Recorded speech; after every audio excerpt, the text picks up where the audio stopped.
Jadi kita sudah pun beli beg Christy Ng versi raya. Okay, so kita tengok ke atas. So Christy Ng kalau nampak ni kita orang dah beli, okay.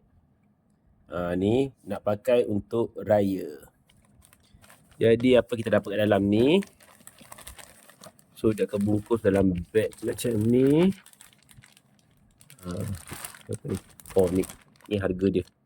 So tu nama dia Ardit Medium Tote Bag. Color dark chocolate, size M. Okay. So inilah bag dia. Sebenarnya dia bungkus dalam plastik semua tau. Tapi ni kita dah buka lah.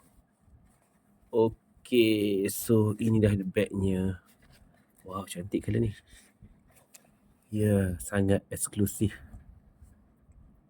Okay. Christy Ng. Nampak tak? Dia punya material ni macam ni. Okay, ni bahagian tepi dia. Dia ada juga tempat untuk nak panjangkan tali lah. So ni bahagian belakang, bahagian bawah. Okay, so mesti nak tengok kompartmen dalam kan. Ada satu beg Christy Ng ni kalau perasan dia mesti buat lock kat sini tau. Sebabnya dia tak nak bagi benda ni macam ni lah. Contohnya nak ambil nanti kan, kadang-kadang dia jauh lah, ambil sebelah lah. So bila lock macam ni, cantik lah, pegang sedap. Okay, so kita buka dulu dalam dia, nak tengok dalam dia.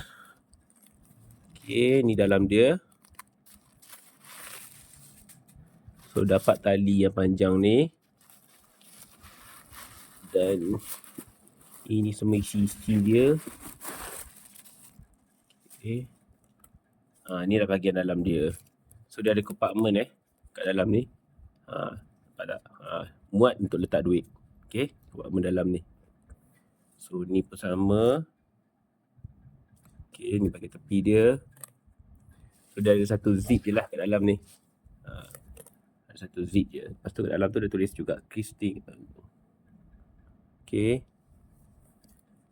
Jadi dalam dia macam ni lah. So ni sesuai lah kalau nak bawa pergi majlis ke apa ke, memang boleh. Jadi kalau siapa dapatkan, boleh dapatkan sekarang.